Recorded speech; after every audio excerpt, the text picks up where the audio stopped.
compartimento del miembro superior, que es la cintura escapular, y esta se conforma de compartimento anterior y posterior. En los músculos de la cintura escapular tenemos el trapecio, que se origina en la línea nucal superior y apófisis espinosa de C7 a T12. Se inserta en el borde superior de la cresta de la espina de la escápula, acromión y borde posterior de la clavícula. Su función es elevar la escápula y rotar la escápula. En movimiento articular y plano tenemos la abducción y aducción de la escápula en el plano frontal y elevación de la escápula en el plano sagital. Después tenemos los músculos romboides, que el mayor se origina en la apófisis espinosa de T12 a T5 y el menor en la apófisis espinosa de C7 a T1. Se insertan en el borde medial y en la parte inferior de la espina de la escápula y su función es elevar y retraer la escápula. En movimiento articular y plano tenemos que aproxima la escápula a la columna vertebral, principalmente en el plano frontal. Después tenemos el músculo deltoides, que se origina en el borde inferior de la cresta de la espina de la escápula, borde lateral del acromión y borde anterior de la clavícula. Se inserta en la tuberosidad deltoidea del húmero y su función es abducir el brazo. Después tenemos movimiento articular y plano, que la porción anterior del deltoides hace la abducción del hombro en el plano frontal, la porción lateral ayuda en la flexión del hombro en el plano sagital y la porción posterior hace la extensión y rotación externa del hombro en el plano transversal. Después tenemos los músculos del manguito rotador, que el infraespinoso y supraespinoso se originan 2/3 mediales de la fosa supraespinosa de la escápula. El redondo menor se origina en la superficie posterior de la escápula y el subescapular 2/3 mediales de la fosa subescapular. Se insertan en la cavidad articular del tubérculo mayor del húmero, menos el subescapular, que se inserta en el tubérculo menor del húmero.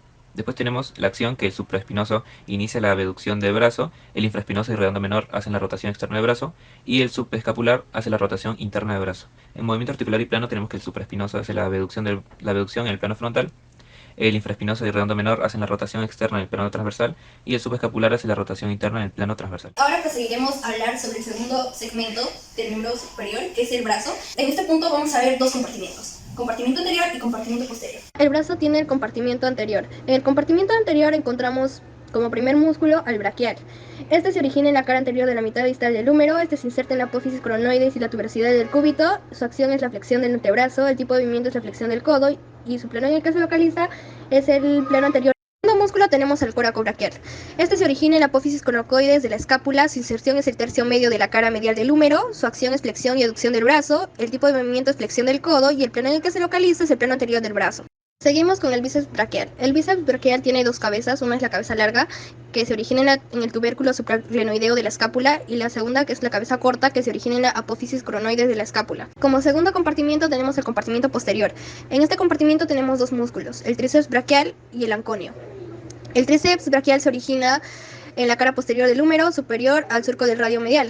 Su inserción es el olecrano del cúbito. La acción es la extensión del antebrazo a nivel de la articulación del codo y el tipo de movimiento es extensión del codo, plano en que se localiza plano posterior del brazo. El anconio es el segundo músculo del compartimento posterior. Este se origina en la cara posterior del epicóndilo lateral del húmero. Su inserción es la cara lateral del olecrano y cara posterior del cúbito. Este se inserta en la tuberosidad del radio, la fascia antebraquial, y como acción tiene la flexión y la supinación del antebrazo.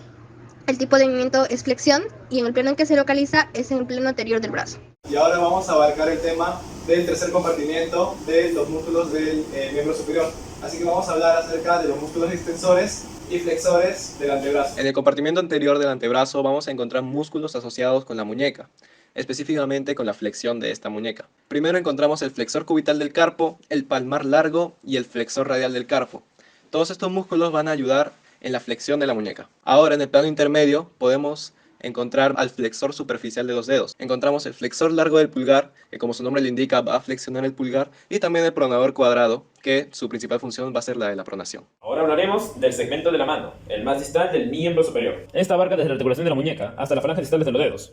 Este cuenta con músculos abductores y aductores, además de flexores. Los músculos interosseos palmares se encuentran en el compartimento anterior. Se originan en la cara cubital del segundo metacarpiano y las caras radiales del cuarto y quinto metacarpiano. Se insertan en la falange proximal de dichos dedos y se encargan de la aducción de los dedos en el plano coronal. Los músculos interosseos dorsales se encuentran en el compartimiento posterior. Se originan en el espacio entre los huesos del metacarpo. Se insertan en la expansión del extensor común de los dedos y hacen la abducción de los dedos en el plano coronal. Síndrome de golfista. Descripción: inflamación de los tendones internos del codo por movimientos repetitivos.